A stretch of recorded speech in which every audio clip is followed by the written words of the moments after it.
Je souhaite te parler de choses très très personnelles. Ne te défile pas car je serai très malheureux. Je t'embrasse affectueusement.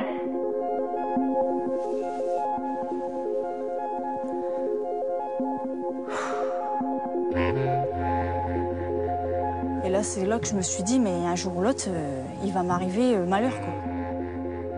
Elle voudrait bien se faire passer pour une colombe blanche qui a strictement rien fait et puis qui était harcelée par son méchant patron. Je peux pas, Laurie, je peux pas. S'il te plaît. Pendant ces 11 ans, j'étais plus un être humain. De toute façon, j'étais un objet, une chose, c'est tout ce que j'étais. Il venait toujours derrière nous dire des paroles salaces. Regardez le poteau là-bas, je vais vous y attacher, je vais vous violer. Je suis toujours complètement amoureux de toi, peut-être un peu de trop. J'ai essayé de me détruire aussi. Parce que comme ça, au moins, je subirais plus rien. Je t'aime beaucoup, je te prends dans mes bras. Je te cajole de partout. C'est être obligé de se justifier tout le temps qui est pénible.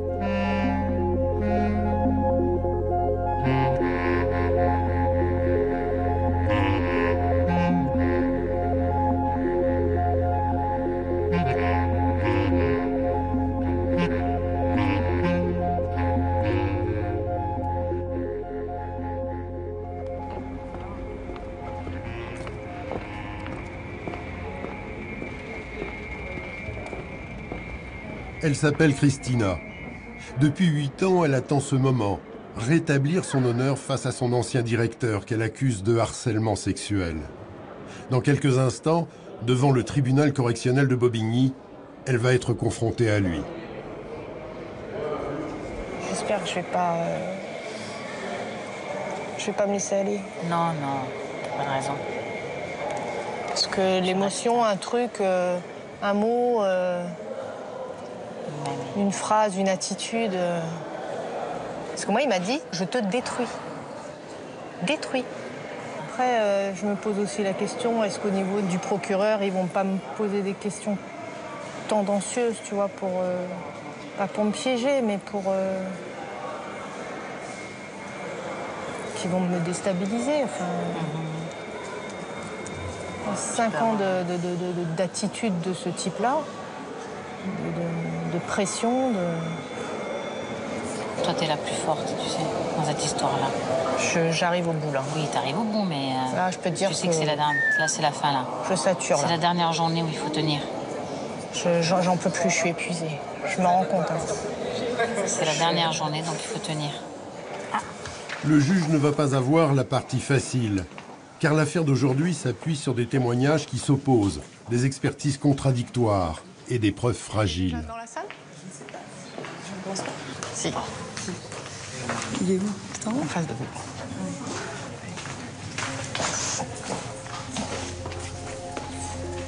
En 2003, Christina est embauchée dans une société qui avitaille les avions en kérosène. Rapidement, elle entre en conflit avec son directeur d'exploitation. Ancien militaire, il lui ferait des remarques qui la heurtent et lui tiendrait des propos à caractère sexuel. Le matin, quand j'arrivais, il me disait bonjour, mais il pointait ma poitrine. Et il regardait avec insistance ma poitrine en me disant « t'as froid ». Je dis « non, j'ai pas froid ». Il me dit « si, t'as froid ». Il s'intéressait énormément à ma vie personnelle. Donc, il voulait savoir depuis combien de temps j'étais mariée.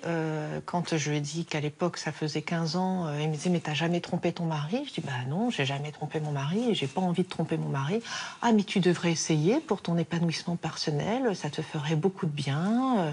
D'ailleurs, je suis disponible, je suis là si tu as besoin. Et l'échangisme, tu as déjà pratiqué ?» Ou alors, je mangeais une viennoiserie ou n'importe quoi, que ce soit dans mon bureau ou au réfectoire, et j'aime bien quand t'as la bouche pleine. Il était vulgaire dans ses propos et ça me choquait venant de la part d'un directeur. J'avais eu droit quand même à une réflexion qui m'avait gênée en me disant j'aime bien de la façon dont tu bouges, de la façon dont tu bouges, tu dois être bonne au pieu. Et puis il y a eu l'envoi de ces emails porno qui, même s'ils étaient envoyés au groupe des managers, moi me choquaient particulièrement par les images. Et lui, ça le faisait rigoler en me disant que j'étais coincée, qu'il n'y avait rien de mal. Et c'est ainsi pendant 5 ans. Christina s'accroche. Elle aime son travail, mais certains gestes deviennent outranciers. À un moment, il a fallu que je sorte de la pièce. Et au lieu que cette personne s'avance pour que je puisse passer derrière, il s'est reculé pour m'obliger à passer devant lui. Mais c'était petit, c'était étroit, donc forcément, il avait mes fesses en ligne de mire. Donc avec un stylo, il s'est amusé à pointer mes fesses avec ce stylo. Donc je me suis retournée violemment en lui disant « Mais plus jamais tu recommences ça !» En fait, je me rends compte que plus j'exprimais le fait que ça me choquait, plus ça l'excitait, plus ça l'amusait, j'en sais rien. C'était voir comment j'allais réagir. Au bout de 5 ans, le conflit est à son apogée. Son directeur est licencié, mais Christina aussi. Le tribunal des prud'hommes considère que c'est injustifié et condamne l'entreprise à de lourdes indemnités. Mais face au juge, elle doit se dédouaner. On m'a reproché d'avoir attendu si longtemps, comme si d'avoir attendu autant pouvait enlever de la crédibilité à ce que j'avais vécu. Mais les gens sont drôles, qui se mettent à ma place, quoi. Peut-être que d'autres auraient craqué plus tôt, mais j'ai perdu mon job. J'ai perdu mon job, j'ai perdu mon salaire, j'ai perdu ma vie d'avant, quoi. Donc ouais, il fallait réfléchir avant de se lancer à le faire. Mais bon, je l'ai fait. Tous les matins, quand je me lève, je me regarde dans la glace. Et je me regarde droit dans les yeux. Et je me dis, ma chérie, bravo.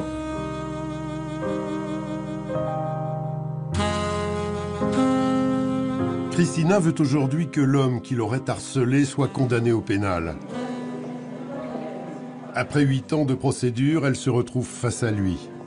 L'audience vient juste de commencer, mais Christina craque. Je suis tout ankylosée. Essaye de te détendre. Je peux plus bouger mes mains.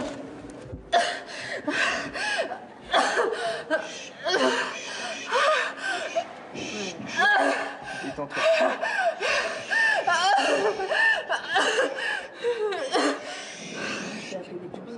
Christina avait déjà eu des crises similaires. Une fois dans son entreprise, suite à une réunion où son directeur l'aurait malmenée. Une autre fois chez le juge d'instruction, lors d'une confrontation. Je m'allonge par terre. Je peux tellement j'ai pas Doucement. Non. Doucement. Calme-toi. Détends-toi. Les psychiatres estiment que le harcèlement sexuel peut provoquer des traumatismes aussi graves qu'un viol.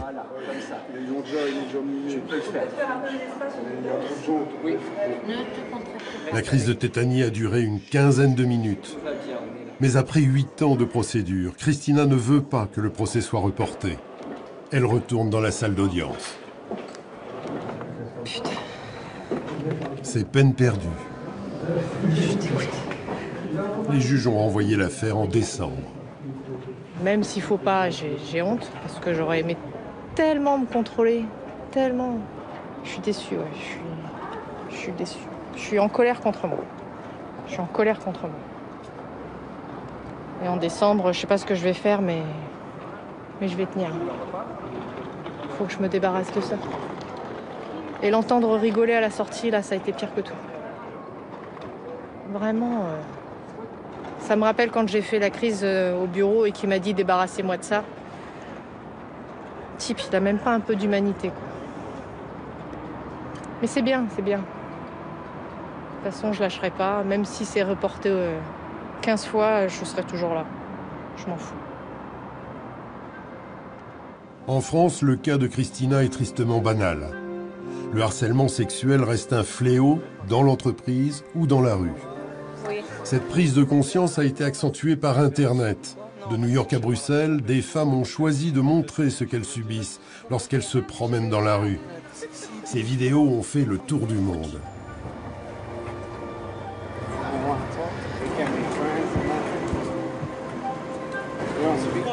Alors, petit fépesse. Chienne. Ici et là, certaines associations se mobilisent. Des manifestations qui semblent bien vaines face à l'ampleur du phénomène. En juin 2015, une enquête du Haut Conseil à l'égalité entre les femmes et les hommes affirme que 100% des utilisatrices des transports en commun ont été, au moins une fois dans leur vie, confrontées à une forme de harcèlement. Dans le métro, ce sont les remarques répétitives, ou pire, les frotteurs.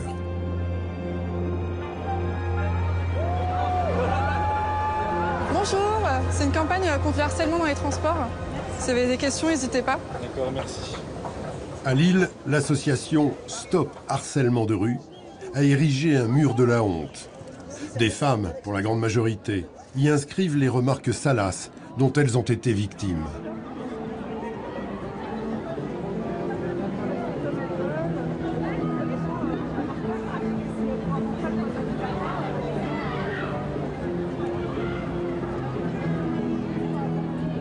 Au moins une fois par mois, c'est sûr qu'on va se prendre une insulte dans la figure alors qu'on n'a rien fait, et simplement par le fait de marcher dans la rue, quoi. Ou notre manière de s'habiller, etc. Donc c'est pas très agréable, quoi. Ils l'ont entendu peut-être ce matin. On a toujours peur un petit peu de ce qui va se passer derrière, donc on fait comme si on n'entendait pas et puis on s'en va, quoi. Alors, qui m'ont particulièrement choqué, celui-là. Marie, 19 ans, Paris, à qui on lui a dit que c'était une viande à viol. Qu'est-ce qu'on a comme assez choquant? Une fille comme toi, je crache pas dessus, je crache dedans. Enfin, on peut pas dire ça à une personne dans la rue, quoi. Peu importe qui c'est pas possible. Ça peut pas être. On peut pas partir de l'idée que la drague, que le harcèlement vient de la drague quand on entend des phrases comme ça. Associations ou organismes publics tentent de générer une prise de conscience. Mais le harcèlement, cela commence par la façon dont les hommes considèrent les femmes. Et pour changer les mentalités, la route est longue. Que nous avons remis au gouvernement en juin 2014. En avril 2015 se tenait une conférence de presse pour annoncer des mesures dans les transports en commun. Pascal Boitard, secrétaire d'État chargé des droits des femmes, tient alors à faire savoir que la lutte contre le harcèlement sexuel est une priorité. Le problème que nous avions jusqu'à présent, c'est que les femmes, n'en parlaient pas. Nous libérons aussi cette parole. Libérer cette parole, c'est aussi dire aux femmes, vous avez le droit d'aller porter plainte. Tous ces agissements, ce n'est pas assimilable à de la drague, comme j'ai pu l'entendre parfois. Ce sont des actes graves qui sont condamnés par la loi. Et donc, je leur dis, ne vous taisez plus, ne vous laissez plus faire et allez déposer plainte. Près d'un an plus tard, la détonation se fait là où le ministre s'y attend sans doute le moins. Bonsoir à tous. Scandale chez les Verts. Quelles seront les conséquences? 4 élus et ex-élus accusent Denis Baupin de harcèlement sexuel. Le vice-président de l'Assemblée nationale dément mais quitte cette fonction. Des membres de ELV demandent qu'il ne soit plus député. Cette affaire est-elle révélatrice de pratiques du monde? C'est cette photo qui a tout déclenché. Denis Baupin, maquillé de rouge à lèvres, pose pour défendre le droit des femmes. Révoltés par cette mise en avant, des élus dénoncent son hypocrisie. 14 d'entre elles l'accusent de harcèlement ou d'agression sexuelle. Sandrine Rousseau, la porte-parole des Verts, est l'une des premières. Pour sa défense, Denis Baupin parle d'un complot et de jeux de séduction incompris. Il y a quelque chose d'incroyable là-dedans, de se dire mais il y a 15 femmes qui témoignent, peut-être plus, je ne sais pas si l'enquête judiciaire fera émerger de nouveaux cas, mais il y a au moins 15 femmes qui témoignent et malgré ça, on est toutes des complotistes, on est toutes des menteuses, on est toutes des femmes dont la parole n'a pas de valeur, mais c'est incroyablement méprisant ce type de défense.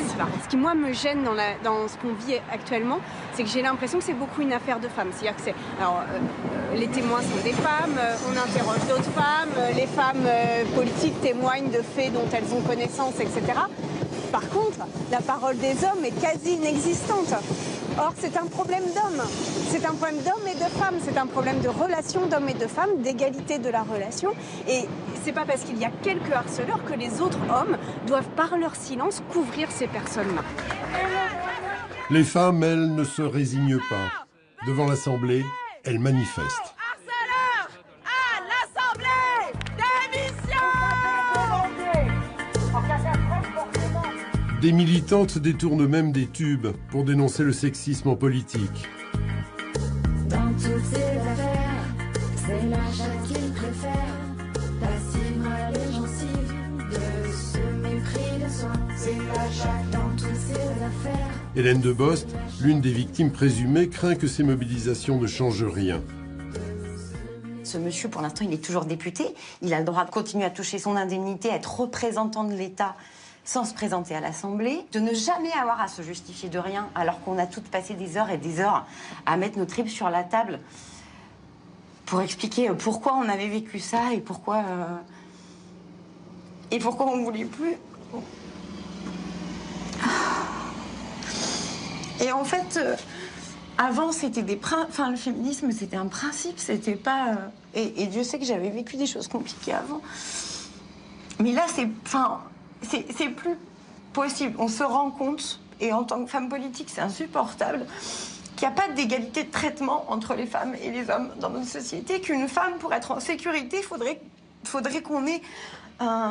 qu'on puisse dégainer une plainte tous les 2 jours, en fait. Si on appliquait les textes à la lettre, quand on voit comment ça se passe dans les transports en commun, comment ça se passe dans la rue, comment ça se passe dans un magasin, comment ça se passe en réunion, le sexisme, il est absolument partout. Et c'est compliqué d'assumer qu'on est une femme politique dans ce pays et de pas être capable d'agir contre ça.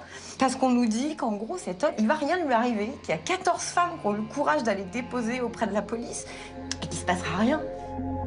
Hélène de Bost pense que Denis Baupin ne sera pas inquiété.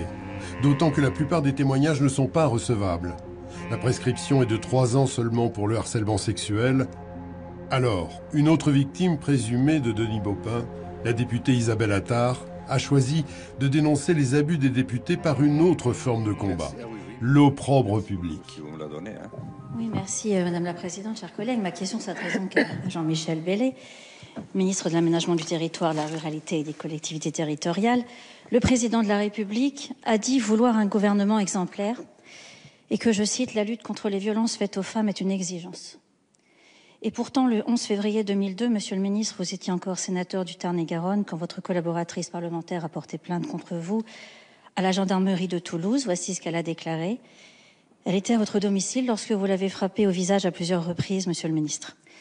Vous avez enfermé votre collaboratrice chez vous et vous l'avez contrainte sous la menace de nouveaux coups à rédiger une lettre de démission. Vous avez chassé votre collaboratrice de chez vous en pleine nuit, entièrement dévêtue et pieds nus.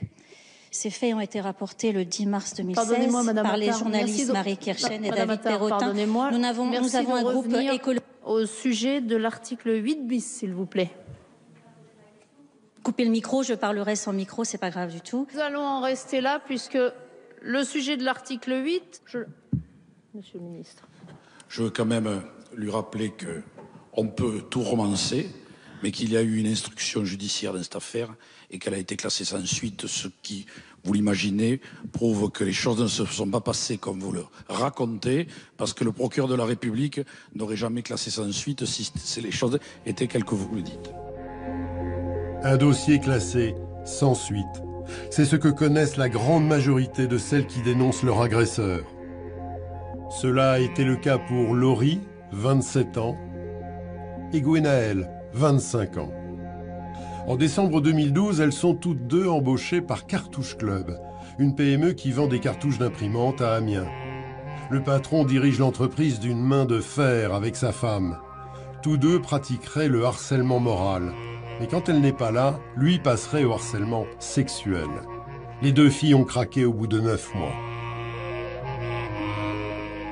Les mots peuvent faire aussi mal, voire plus mal que des coups. C'est une arme, c'est une arme de destruction. C'est ni plus ni moins que ça. Physiquement et moralement, ça m'a totalement détruit. Ça a eu un impact que j'imaginais même pas au final.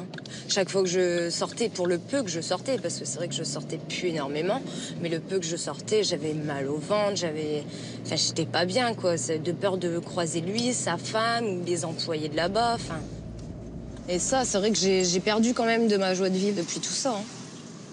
Je rigole beaucoup moins, même mon comportement avec mon conjoint, je suis beaucoup plus agressif. Il me le dit tout le temps, il me dit pourquoi t'es comme ça. Il me dit je rentre, tu fais la gueule, je sais même pas pourquoi. Mais moi non plus, je sais pas pourquoi je suis comme ça. Terrifiée à l'idée de tomber sur son ancien patron, Gwenaëlle a fui Amiens. Laurie, elle aussi, a pris la même décision. J'ai l'impression que tant que je reste ici, je vais toujours être en mode parano, de tout le temps avoir peur de le croiser, de croiser sa femme, tout ça, et d'être parano aussi. J'ai l'impression que tout le monde connaît mon histoire et je sais pas, j'ai envie de changer, en fait. Je trouverai pas de boulot ici, je passerai pas à autre chose, donc il faut que je parte. Vous vous rendez compte un petit peu de l'impact qu'il a eu sur votre vie? Bah oui, j'en suis consciente, oui. Mais j'ai pas le choix. Il faut que je parte pour passer à autre chose.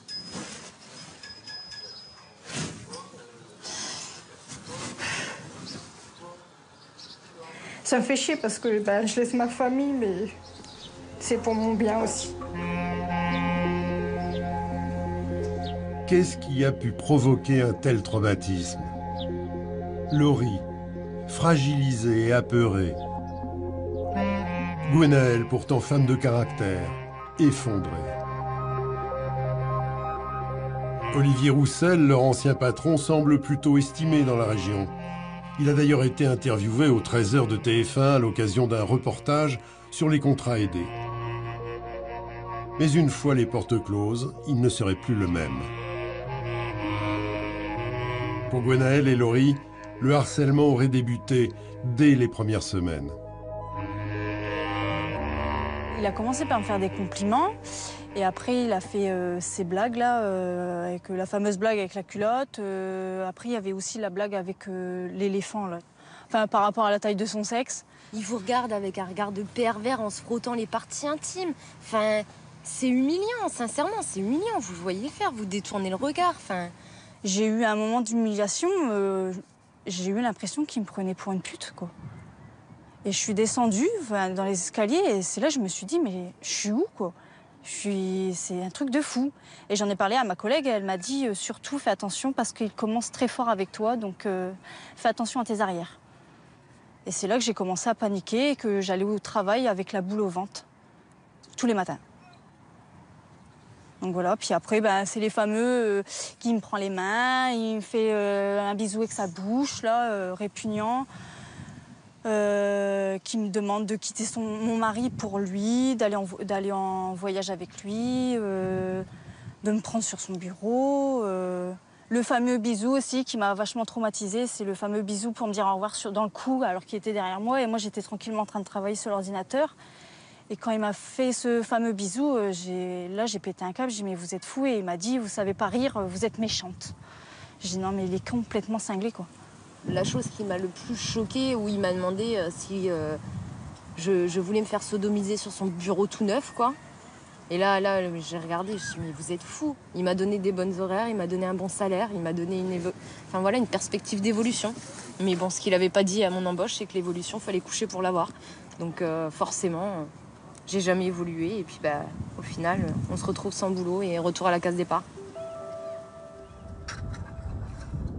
Pour avoir osé dire non, Laurie et Gwenaëlle se retrouvent sans emploi. Dévastées, elles resteront près d'1 an en arrêt maladie. Le dossier se retrouve devant les prud'hommes. Leur affaire est médiatisée et des associations prennent parti. À l'entrée du tribunal, leur ancien patron est hué. Des affiches dénoncent son attitude. Ils demandent la protection de la police. Le tribunal le condamne à leur verser 11 700 € à chacune.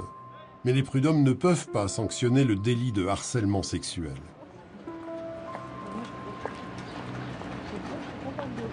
Alors ce que veulent les jeunes femmes, c'est une condamnation pénale. Gwenaëlle a réussi à enregistrer des remarques déplacées. Alors qu'elle explique à son patron qu'elle se forme en manucure, voici ce qu'il lui demande. C'est des gens qui veulent. Vous voulez faire mon sexe? Non, c'est pas trop possible. Ça ferait mal. Je pense, oui. Mais surtout, les auditions révèlent qu'une dizaine d'employés auraient subi les mêmes outrages. Parmi elles, il y a Sophie, qui a tenu 2 ans dans l'entreprise. Elle témoigne dans l'anonymat aux côtés de son mari, car elle craint des représailles. Elle vit toujours à Amiens. Plus d'une fois, il m'a fait monter dans son bureau. Il nous draguait, en gros. Il me draguait. Genre, on va partir en vacances, ça vous dirait. On n'a que 10 ans de différence, je peux encore faire un enfant. regardez le poteau là-bas, je vais vous y attacher, je vais vous violer. Et après, il partait, et peut-être 2 minutes après, il revenait, il fait, mais ce serait peut-être pas un viol, qu'est-ce que vous en dites?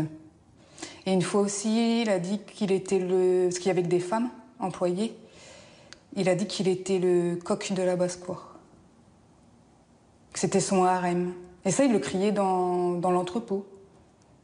C'était tous les jours comme ça? Pratiquement. C'était le sujet de conversation en pause, malheureusement. Il y a des soirs, elle rentrait, c'était dur, plus d'appétit, elle pleurait, elle dormait plus de la nuit. Enfin, c'était quand même assez lourd. Comment vous avez fait pour tenir 2 ans? On s'est engagé dans les travaux d'une maison à l'époque, donc il y avait les démarches du crédit en cours, donc c'était plus financier qu'autre chose, quoi. Moi, j'attendais que Jérémy me dise « Allez, pars de là-bas ». J'attendais qu'une chose, c'est qu'il me dise ça. Et je me le disais pas de moi-même parce qu'il y avait le côté financier.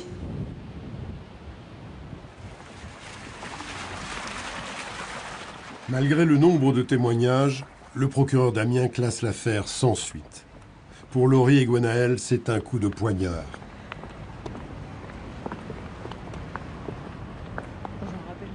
Je pense que ça a été classé à la va-vite pour dire être débarrassé de cette affaire, en fait.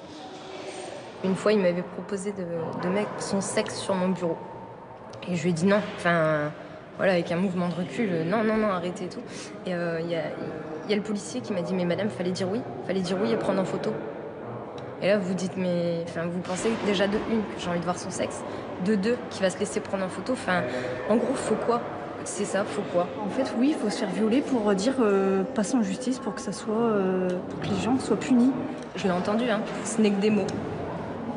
Voilà ce qu'on a entendu. Moi, j'ai entendu de la part d'un des policiers. C'est que des mots, madame.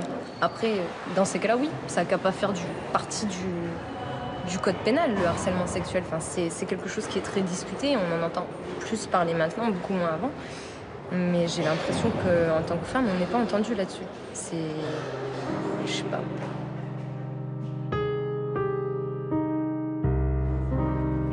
Y a-t-il un laisser-faire de la part des autorités? Seuls 5% des affaires de harcèlement qui passent par les tribunaux aboutissent à une condamnation pénale. Nous sommes allés interpeller Françoise Baïsus, procureure. Son bureau reçoit toutes les plaintes de harcèlement sexuel sur Paris.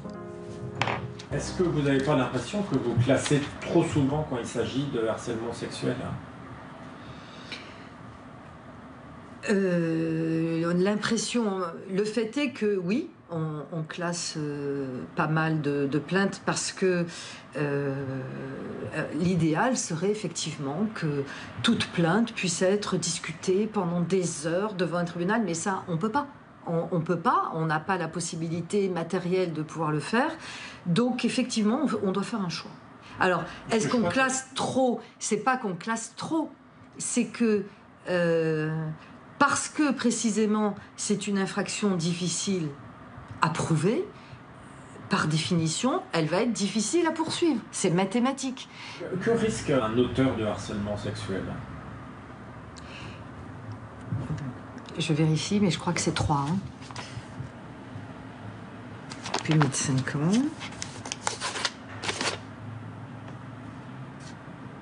Non, 2. 2 et 3, si c'est juge de l'autorité. Un délit dont les magistrats eux-mêmes confondent les peines. Des procureurs qui rechignent à poursuivre les auteurs. Des procès reportés sans cesse. Il faut le courage d'une femme comme Catherine pour dénoncer des faits trop souvent pris à la légère. Cette mère de 2 enfants vit en Normandie. En 2001, elle est embauchée comme secrétaire à la mairie de la Barre-en-Ouche. Mais dès les premiers jours, le maire se serait acharné sur elle. Remarques graveleuses, outrages, vexations, mains sur les seins, sur le sexe. En garde à vue, il reconnaît la plupart des faits, mais affirme qu'elle était consentante. Parfois, je rentrais, je disais à mon mari, je vais le tuer. Mon mari ne comprenait pas. Il croyait que c'était à cause d'une journée difficile, à cause de surcroît de travail. Mais j'étais tétanisée de peur, je ne savais plus où j'étais. J'avais d'abord les oreilles qui bourdonnent, j'avais plus de salive, j'arrivais plus à me concentrer. J'étais dans la sidération complète. Et je ne bougeais plus. Je ne pouvais plus faire un seul geste. Et ça a duré combien de temps? 11 ans. Vous avez subi ça pendant 11 ans? 11 ans. 11 années, enfermée dans le silence. Alors aujourd'hui, elle se heurte à un autre mur. Expliquer l'inexplicable. C'est l'enchaînement de faits qui musellent la parole. Déjà, il y avait la honte. En plus, mon mari avait son père en phase terminale d'un cancer. Ensuite, mon mari s'est retrouvé au chômage. On venait de faire construire, on avait quand même un crédit sur le dos. On avait quand même 2 enfants qui n'étaient pas très vieux. Malheureusement, je me suis dit, bientôt, il ne va plus y avoir que mon salaire pour couvrir tout ça. Je savais très bien que si je parlais aussi, je perdais mon emploi. Donc... Vous vous êtes sacrifié. J'aime pas le mot sacrifié. C'est pas un mot qui me plaît.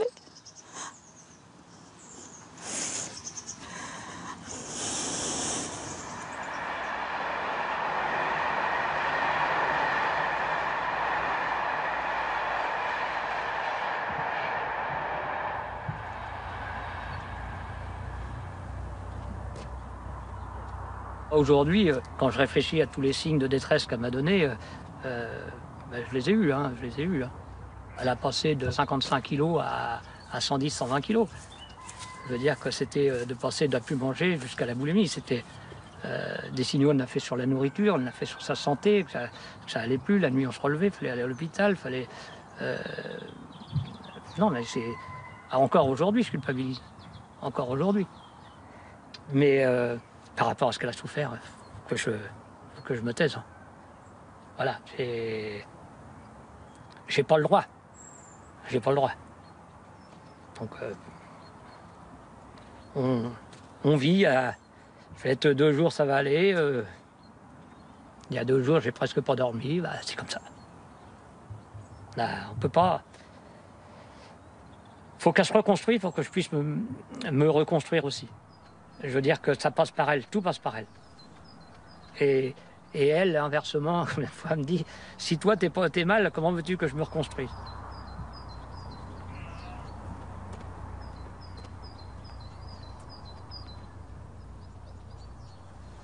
Ce qui est dur pour moi aussi, c'est que pendant 11 ans, j'ai pas vu grandir mes enfants. Je les ai mis de côté. Je les ai oubliés. Je me rappelle plus les anniversaires, plus les vacances. J'étais toujours dans cette mairie avec toutes ces agressions qui étaient dans ma tête. Elles avaient complètement mangé mon cerveau et puis j'avais tout oublié autour de moi. Mes enfants, mon mari, je survivais. Je sais pas comment d'ailleurs. J'arrivais quand même à vivre, mais je vivais pas, je survivais tout le temps. C'était compliqué et j'ai toujours demandé, ces 11 ans, on me les a volés.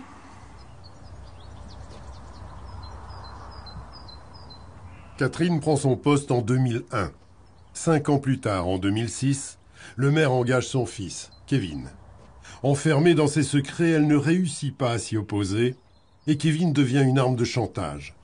Si elle ne se laissait pas faire, il perdrait son emploi. En plus du harcèlement, elle aurait alors subi des humiliations. C'était un chantage parce que il était embauché le 1er octobre 2006 et les premières humiliations ont commencé en juillet 2007. Juste, alors je vais vous dire quoi, parce que bien sûr ça fait partie malheureusement de tout ce qui m'est arrivé. Donc les humiliations, c'était juste avant... Je vais vous dire, là je ne peux pas les humiliations, mais bon, il faut que j'en parle. Les humiliations, c'était juste avant de partir en vacances. Là, je partais le vendredi et il a exigé que je me déshabille et que je me mette nue. Mon cerveau se mettait en sécurité. C'est-à-dire que quand une agression est et au summum de ce qu'on peut imaginer et puis supporter. Moi, mon cerveau avait la faculté de le faire. Tout le monde ne peut pas se mettre comme ça. Ça y est, je partais, je n'étais plus du tout sur où je me trouvais. Et j'étais dans un paysage de montagne, mon cerveau était là. Et je voyais ce paysage de montagne, et tout en faisant autre chose. Parce qu'il se mettait en sécurité, pour ne pas, en fin de compte, exploser. Et quand j'étais nue, il me faisait tourner sur moi-même, comme ça. Et je m'étais dit, s'il tente quelque chose, j'ouvre la fenêtre et je saute par la fenêtre.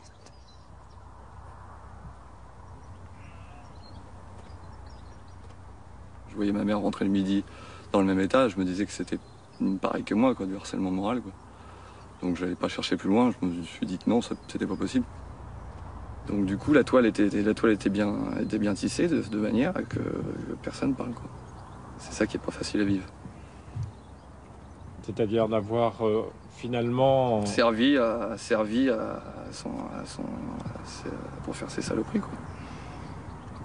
Moi, de mon côté, je me sens un peu coupable de pas avoir vu, puisque avec ma mère, on a un lien, on est très proches, on est très fusionnels, on se parle beaucoup. Il y avait des signes qui pourtant auraient dû me mettre la puce à l'oreille, sans forcément des signes qui venaient de ma mère, qui venaient aussi de sa part à lui. Et j'ai jamais voulu les interpréter, peut-être aussi pour me protéger moi. Ouais, et puis c'est la parole. Quand t'es enfant, tu t'imagines pas ça de toute façon. Quand t'es enfant, tu t'imagines pas qu'il y a des salauds qui peuvent faire ça sur ta mère. C'est incommensurable. J'ai vu mon père s'effondrer, j'ai vu ma mère s'effondrer, mon frère et sa famille également, voilà. Et moi, je pense que mon rôle là-dedans, je l'ai vécu comme t'as pas le droit de t'effondrer, tu restes debout et t'es forte pour tout le monde. Mon sort à moi, il m'importe peu aujourd'hui.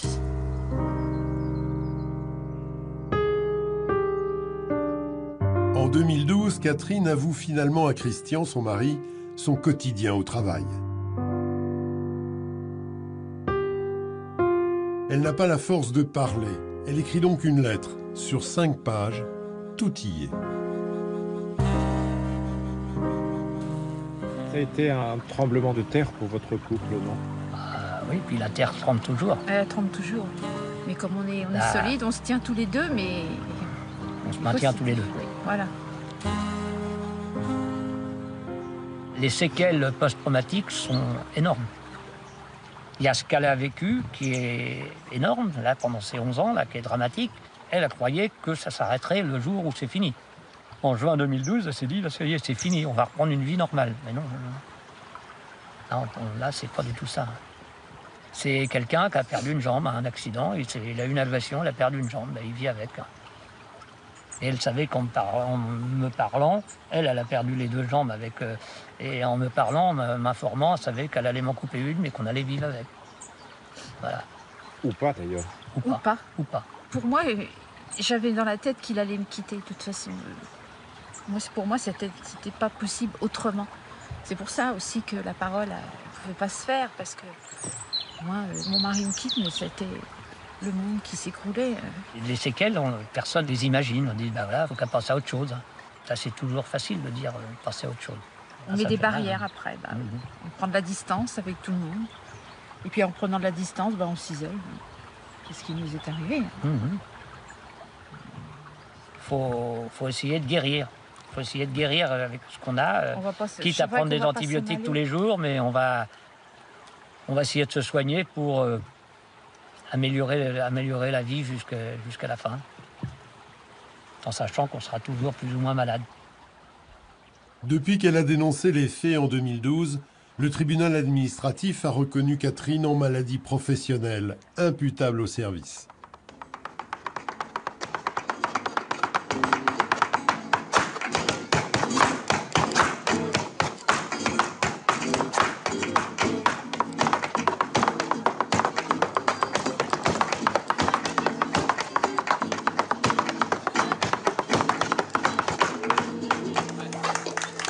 Cinq ans de harcèlement, 8 ans de procédure. Depuis peu, Christina recommence à sortir. Elle se sert de la danse comme thérapie.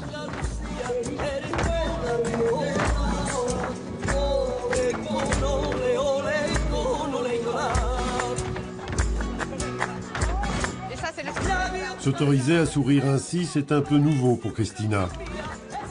Pendant ces 5 années au sein de son ancienne entreprise, elle s'est laissée peu à peu sombrer. Là, j'avais perdu beaucoup de poids parce que je le vois au niveau de mon visage qui est un petit peu creusé. Et puis, bon, j'ai même essayé blonde platine pour me dire vraiment, c'est plus moi, c'est quelqu'un d'autre.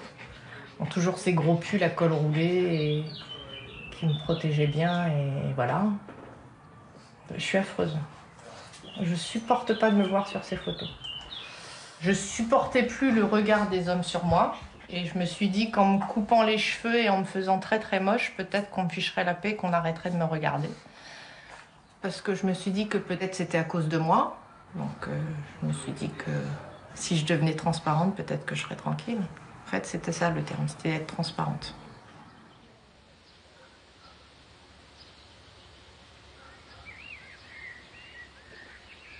Je me rends bien compte que mon corps, il suit plus là. Il suit plus.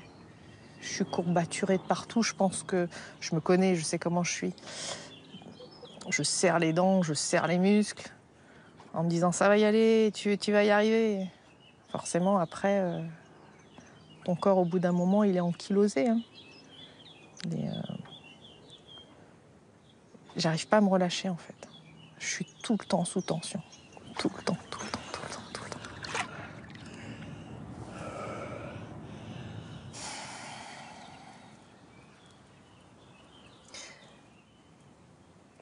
Là où je suis coupable, c'est d'avoir laissé traîner les choses. En fait, j'ai tout essayé avec cet individu. Dire clairement non, de faire semblant d'être... que ça ne me touche pas, indifférente. Peut-être aussi à certains moments de faire semblant de rigoler à ses blagues, pour me dire, bon, il va voir que maintenant, voilà, ça passe, donc il va me lâcher. À partir du moment où on verbalise, on dit non ou stop, pourquoi ça continue? Ça, j'ai vraiment du mal à comprendre, quoi.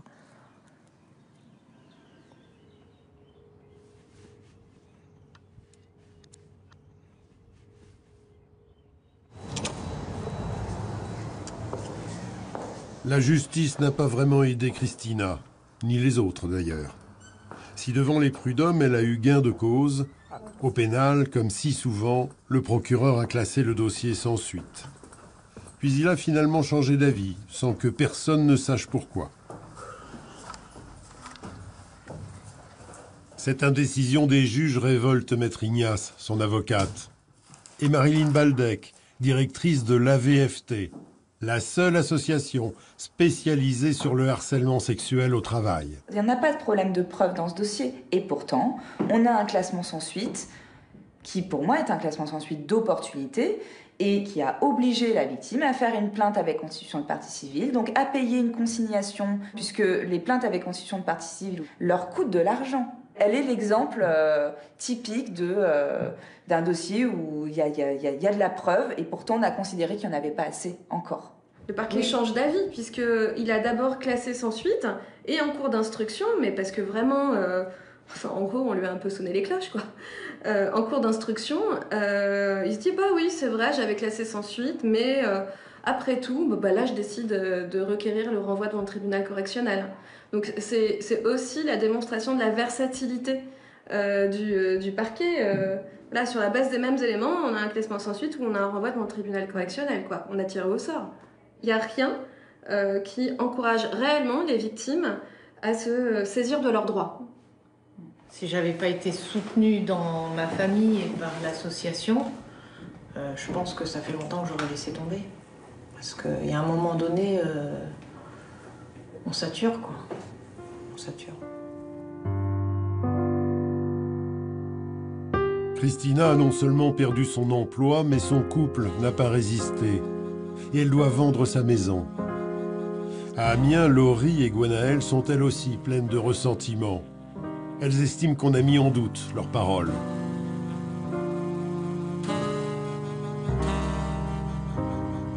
T'es un patron, je sais pas, moi, enfin j'ai jamais vu ça. Et je trouve qu'il Il n'y a aucun respect et c'est pour ça que ça m'énerve qu'au pénal, ça n'a pas été jugé en fait. Ça me dégoûte. Et puis on nous a demandé d'aller voir un psychiatre.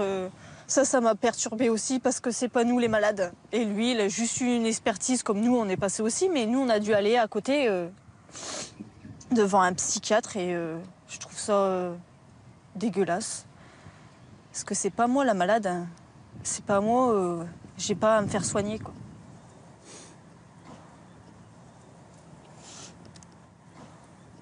Moi, je suis fière. Parce que je pensais pas aller jusqu'au bout. Mais après la justice au niveau du tribunal, enfin côté pénal, je suis dégoûtée.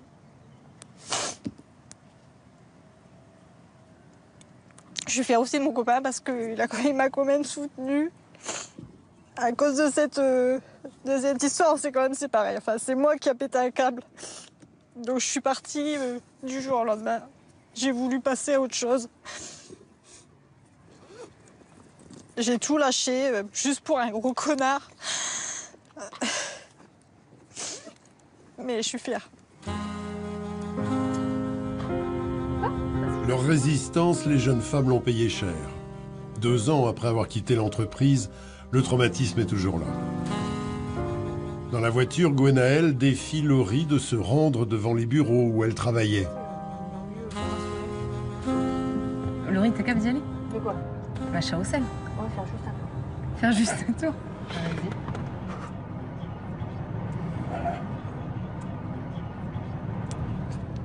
J'imagine ta tête, je te vois pas, mais j'imagine ta tête. Bah ouais, je suis cap. Bah vas-y.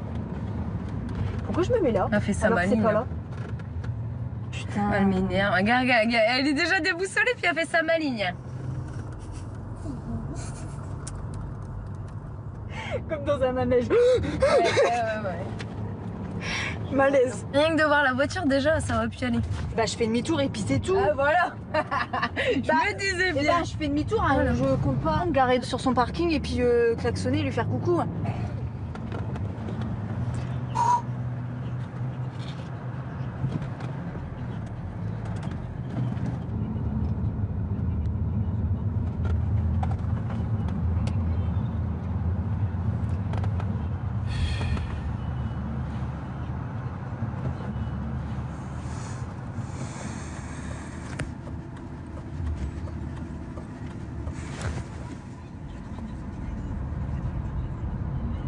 C'est toi qui fais trembler ma voiture.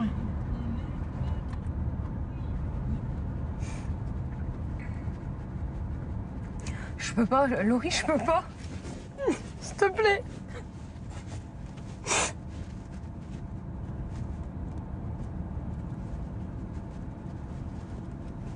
Dépose-moi ma voiture avant. Ok. Lorsqu'elles ont pris la décision de fuir leur employeur, Laurie et Gwenaëlle ont été prises en main par Marie-France, qui s'occupait du service juridique d'un syndicat. Celle-ci est sortie de sa retraite pour leur venir en aide, tant elles étaient effondrées. Je vois que le moral est remonté, attendez-moi ça. Ça va? Oui, je vais bien, toi. Forte de leur succès auprès des prud'hommes, Marie-France souhaite aujourd'hui les convaincre de porter à nouveau plainte au pénal. Il a fait une atteinte à votre personne, à votre santé, à votre vie morale, physique, psychique, privée.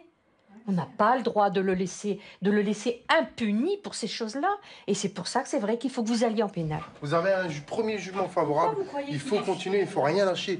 Vous avez passé le plus dur. Le plus dur, mais c'est aussi financier, tu vois. Financièrement, c'est pas facile. Va falloir qu'on trouve un avocat, va falloir engendrer des frais. Enfin voilà, on a perdu beaucoup d'argent aussi dans l'histoire, faut pas l'oublier, quoi. Beaucoup. Enfin voilà, on est resté pas mal de mois dans la galère, etc. C'est peut-être recommencer aussi, tu vois. Il y avait 26 salariés femmes depuis qu'il a ouvert. La durée moyenne de présence dans cette entreprise va de 3 jours à 3 mois. Si on perd aussi, il se passe quoi? C'est ça, est-ce qu'il va pas encore se retourner contre nous comme il l'avait fait au prud'homme où il demandait déjà si on perdait des dommages et intérêts pour lui, des machins. On n'a pas les moyens, Marie-France. Ça peut pas lui coûter si peu ce qui vous a fait. Pour moi, il va recommencer et c'est tout. Moi, c'est pas des sommes que je veux, c'est juste qu'il soit puni par la justice, c'est tout. Qu'il y ait du sursis ou je sais pas, mais qu'il ait un casier judiciaire. Que les prochaines filles qui vont aller voir la police, eh ben, c'est noté. Là, voilà, on pourra pas dire c'est des menteuses, c'est des ceci, voilà, c'est des cela. Il y aura déjà une trace derrière, quoi. La décision vous appartient, mais on peut pas vous entendre dire ça et de pas aller au pénal. Il fait un acte aussi grave que celui qui vole ou que celui qui tue. Parce que quelque part, il a tué quelque chose en vous. Donc il doit être puni dans ce domaine-là. Si on me dit demain il faut refaire une confrontation, non, j'arriverai pas, j'aurais pu la faire. Bref. Vous n'êtes pas à votre place, c'est certain. Mais vous n'êtes pas à la place de celles qui sont encore sous cette contrainte. C'est cause perdue. Épuisées, les jeunes femmes veulent tourner la page. La justice a classé le dossier sans suite pour infraction insuffisamment caractérisée. C'est ainsi pour 95% des affaires de harcèlement sexuel en France. Mais dans le cas de Laurie et Gwenaël, comment est-ce possible? Les témoignages sont tous accablants. Minimum, il y en a 10 déjà. Minimum. En général, oui, elles disent la même chose. Après, ils ont peut-être pas subi, mais ils ont vu. Après, il y en a, ils ont subi. Et après, oui, ils disent la même chose que nous. Il y a une fille, elle dit environ 15 jours mon arrivée. Il m'a demandé si j'aimais les nuggets et il m'a dit que je devais sucer les nuggets. Ensuite, une autre fille, il se léchait le contour des lèvres en se mettant face à moi. Avant que cela finisse mal, j'ai préféré partir. Encore une jeune fille, une fois j'étais avec un client pour une vente et il m'a dit « Allez-y, sucez-le ». Le client l'avait entendu. Ensuite, une autre fille.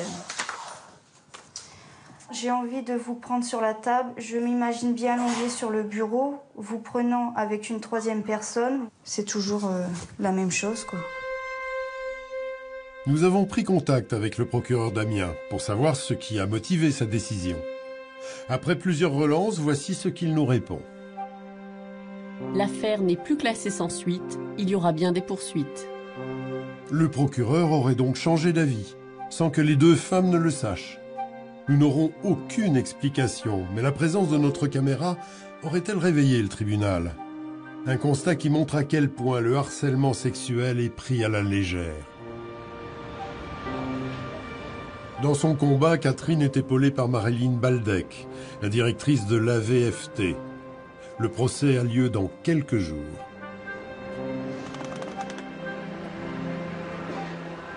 Déjà dans le village, ça commence à... Bon, hier, ça n'arrêtait pas sur la place... Pas pour nous, il y a une dame qui nous disait... Du marché, de jaser. Oh, le pauvre. On s'acharne contre lui. On s'acharne. Ouais, c'est sûr. Ah, mais bon, c'est... Là, le village est divisé, c'est ça? Oui. Ah bah oui, le village est divisé. Oh bah, Milam, il ne peut que n'être divisé, de toute façon. Et puis des anciens, beaucoup de sa génération. Hein. Oui, beaucoup. Donc, et c'est vrai que quand on le voyait, même moi, inimaginable de penser ça. Votre dossier, il y a une difficulté, c'est la définition du consentement au sens juridique du terme. C'est-à-dire que traditionnellement, on déduit le défaut de consentement d'une victime du fait qu'elle se soit battue, qu'elle ait mis une gifle, qu'elle ait mis des coups de pied, enfin voilà, tout ça vous avez dû l'entendre déjà à de nombreuses reprises depuis toutes ces années, depuis 2012 en tout cas. Et donc nous à l'association, on voit bien que les femmes qu'on reçoit depuis 31 ans, elles n'ont pas mis de gifle, elles ne se sont pas battues, elles n'ont pas mis de coups de pied, elles n'ont pas crié. Parfois, elles n'ont même pas dit non. Vous avez dit non. Oui, ça, oui. Plusieurs fois. Vous n'avez cessé de dire non, mais parfois, elles n'ont même pas eu les ressources pour pouvoir dire « je ne veux pas ». Tellement elles avaient peur, tellement elles étaient terrorisées, pétrifiées. D'ailleurs, dans mes dossiers, j'ai vu très rarement des femmes mettre des gifles, et en général, elles l'ont payé très cher, parce que lui, il a riposté physiquement, oui. Et qu'avec plus de force physique, voilà. Etc., et que finalement, elles ont fini par se retrouver, elles aussi, convoquées devant un tribunal correctionnel pour violence volontaire, qu'il a fallu laborieusement aller plaider la légitime défense, etc., etc. C'est sa parole contre la mienne. Il n'y a pas de témoin, il n'y a rien. C'est dans l'intimité d'un bureau. Donc, et lui, il va tout faire pour dire que j'étais consentante. C'est simple, quand tu as la vérité, tu peux pas, t'as pas besoin d'inventer, tu n'as pas besoin de... Oui, je sais bien. Voilà, tu as juste à trouver la force et l'énergie pour le dire. Parfois, quand on dit la vérité, c'est pas pour ça qu'on est entendu aussi. Ce qu'on attend simplement, c'est que ça soit terminé, que tu sois reconnu, et après... J'en suis au même point, je suis pas du tout en phase de reconstruction, non. Mais tu vas reconstruire pas l'immeuble que tu étais. Hein. Ah ben non. Tu vas reconstruire une petite maisonnette. Ça sera jamais du dur. Hein. Il faut que ce soit la justice qui reconnaisse officiellement qu'il soit reconnu des actes qu'il a fait, c'est tout. Après, on verra bien. On avance. Je trouve que objectivement... Gwenaëlle aussi compte sur son procès pour avancer. Elle se rend chez son avocate en compagnie de Marie-France. Depuis le revirement du tribunal, les jeunes femmes n'ont plus le choix. Leur affaire sera jugée. Il me semble que c'est la première affaire d'harcèlement sexuel au travail au tribunal d'Amiens. Donc ça prouve bien la difficulté qu'on a à faire sortir les dossiers d'harcèlement sexuel. J'ai changé de branche totalement. Hein. Je veux plus travailler avec des hommes, sincèrement. Je peux plus. Là, je suis en train de faire une reconversion professionnelle parce que je me dis que j'y arriverai plus. Demain, même si ce serait quelque chose d'anodin, je pense que je vais réagir au quart de tour et que j'accepterai plus, en fait, ne serait-ce qu'une blague anodine, comme il le dit si bien. La frontière, elle est fragile. C'est-à-dire que entre le fait de plaisanter avec des blagues à connotation sexuelle et le fait que ça soit du harcèlement, c'est sur ce terrain-là qu'il faudra qu'on aille. Quand c'est des blagues, si la personne te demande d'arrêter, tu arrêtes. Les femmes qui sont passées là-bas, pour la majeure partie, d'abord, on les recrutait par rapport au physique, je pense. Ah bah oui, je pense qu'elles il n'y en a étaient pas une qui faisait plus de 50 kilos. Ce qui est surprenant, c'est qu'aucune n'ose déposer plainte. Je suis entièrement de votre avis. C'est surprenant. Enfin, vous pouvez pas vous rendre compte de l'emprise qu'il a sur nous. Non, mais elles ont peur aussi par rapport à la suite. Amiens, c'est une petite ville, tout va se savoir. On va se dire, elle a déposé plainte contre son employeur, donc hors de question que je la rembauche. Voilà. Il y a peut-être ça aussi. Et il nous le disait. Il nous le disait aussi, c'est ça le problème. Vous voulez partir, je vous laisse partir, on fait une rupture conventionnelle. Mais je connais du monde.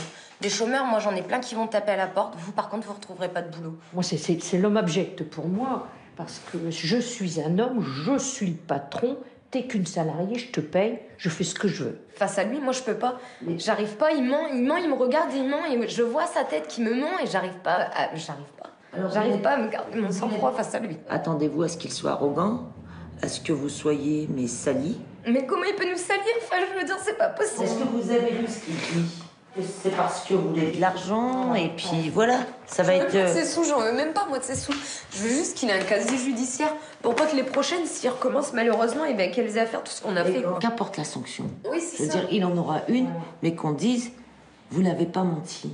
Qu'on vous reconnaisse. Pour une fois, je dirais... Pour Gwenaëlle et Laurie, c'est le début d'une longue attente.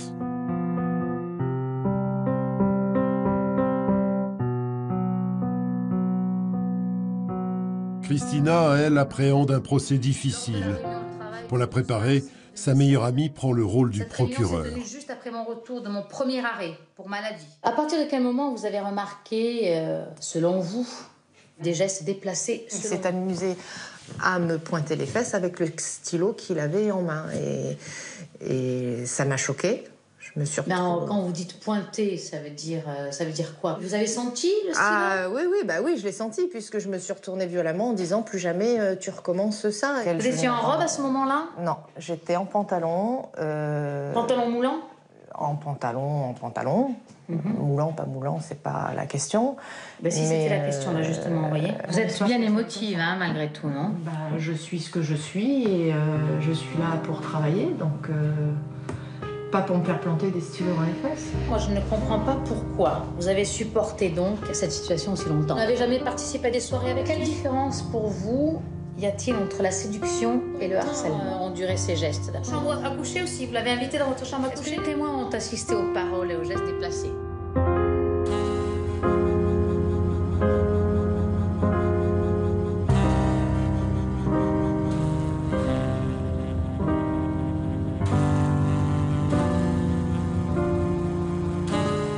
À nouveau, le tribunal de Bobigny. Presque 9 ans ont passé depuis que Christina a été licenciée de son entreprise pour avoir dénoncé le harcèlement dont elle aurait été victime. Aujourd'hui, elle n'espère qu'une seule chose, tenir le coup.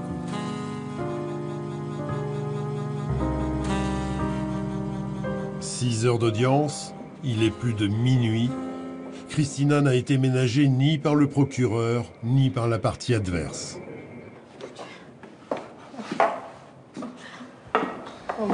Est-ce que vous vous sentez soulagée? Ah oui, complètement. Et puis fière de moi parce que j'ai tenu bon.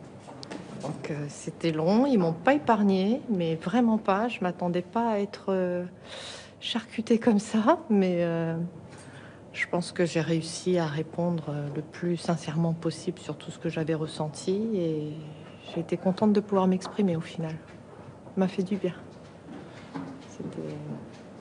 C'était bien.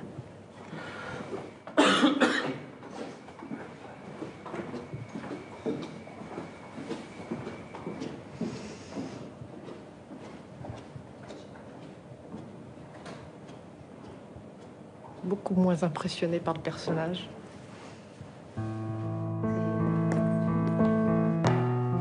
L'accusé a été reconnu coupable. Il est condamné à un total de 12 500 € d'amende. Il n'a pas fait appel.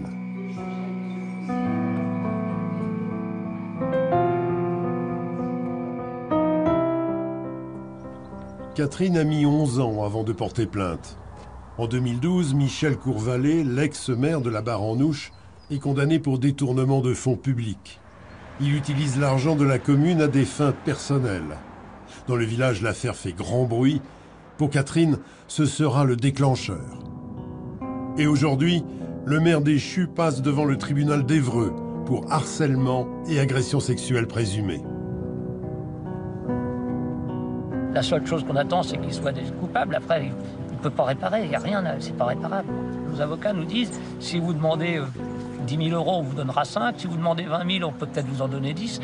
Mais non, j'en ai rien à foutre de ça, c'est ramener à l'argent. J'ai assez à manger, j'ai une maison, j'ai tout, j'ai pas besoin d'argent. La justice est là, à eux de prendre leurs responsabilités, de dire, voilà, ça mérite telle sanction. Qu'ils prennent leurs responsabilités. Qu'est-ce qui peut remplacer la destruction d'une vie? Rien. Qu'on nous donne 20 000 € pour acheter une voiture, j'en ai à foutre d'une voiture. Puis même, je m'en veux pas d'argent. On veut pas. On veut pas. On veut pas de son argent. C'est pas l'argent qui va me reconstruire. Ah non. Qu'il soit juste reconnu coupable et que moi je sois reconnue victime. Voilà. C'est tout ce que je demande.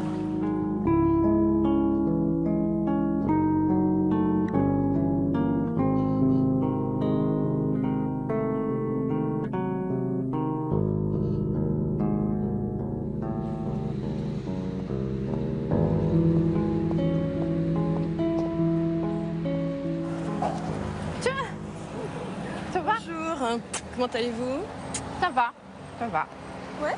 Oui, ça va. Un peu stressé, mais ça va. Bon, moi je l'ai jamais vu. Hein. Mais il est là, juste là. Il est où? Là. Il vient de rentrer. C'est le monsieur qui vient de rentrer. Et la dame blonde derrière, c'est sa femme. D'accord.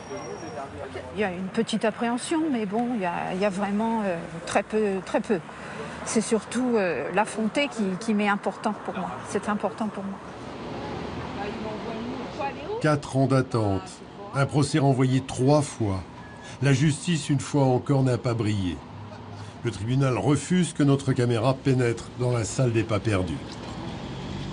Pour sa défense, Michel Courvalet a fait du porte-à-porte dans son village, comme pour une élection, et a produit pas moins de 39 attestations censées prouver sa bonne moralité. L'affaire a été expédiée en 1h15. C'est une première. Catherine a dû réclamer pour témoigner à la barre. Elle s'est exprimée moins de 3 minutes. Tu me le disais, moi ce que je veux c'est cracher mon venin, tout ça, et puis en fin de compte... T'as eu la parole pour presque rien. Mais en fin de compte, moi j'ai été obligée de demander la parole parce que ils m'ont pas appelé à la barre pour justement des questions à me poser. C'est frustrant là. C'est comme ça, on va pas chercher autrement. Moi aussi j'ai le droit de me défendre.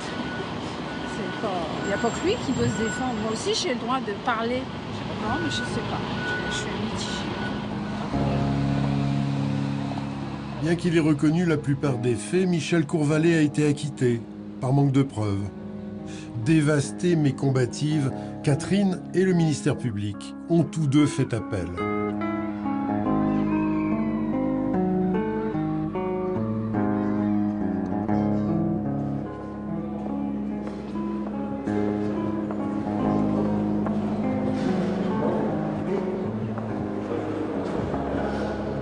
Putain, il est là!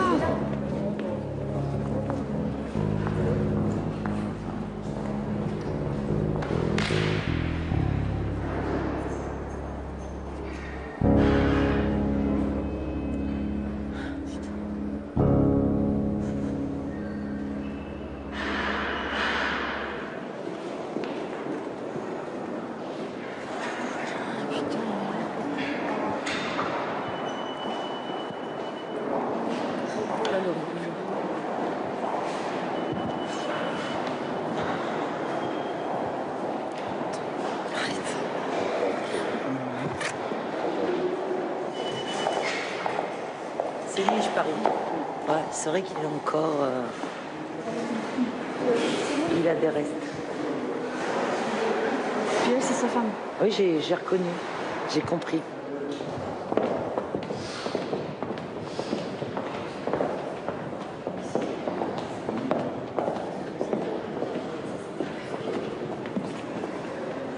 Bonjour.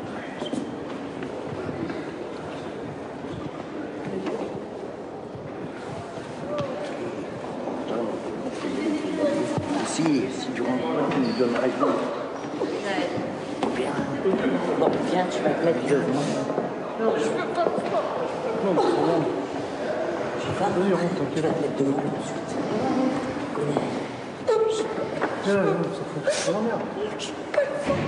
Mais tu vas pas le voir, tu vas passer direct, tu vas aller devant. D'accord? Il faut que tu viennes, que tu aies des choses à dire. Tu as des choses à dire. Sinon, tu gagneras jamais. C'est une certitude. Allez, viens avec moi, je te donne la main. Ganesh.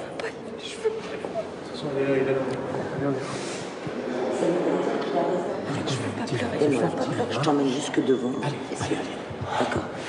T'es plus forte que lui. Dans ce cas, tu vas tout de suite à droite et tu t'assieds. Tu vas tout droit, tu tournes à gauche.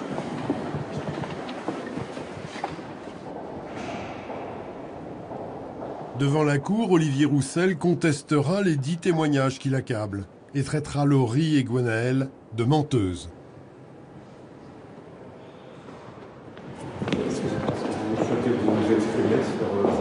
C'est pas utile. Bon, mon client ne veut pas s'exprimer. On espère sincèrement que le tribunal prendra la bonne décision. Olivier Roussel n'est pas resté pour écouter le verdict. Il est condamné à 2 ans de prison, dont 1 avec sursis, obligation de soins et 2 500 € de dommages et intérêts pour chacune des 2 jeunes femmes.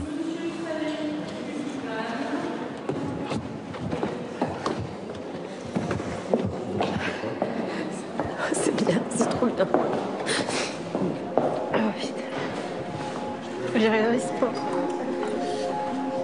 Je ne réalise pas.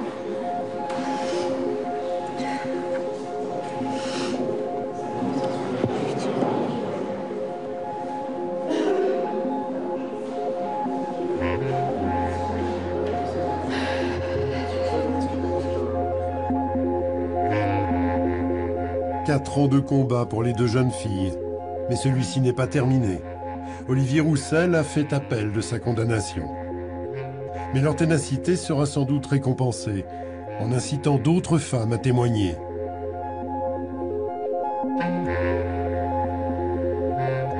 Suite à l'affaire Baupin, des associations comme la VFT ont reçu 3 fois plus de dossiers de victimes de harcèlement sexuel.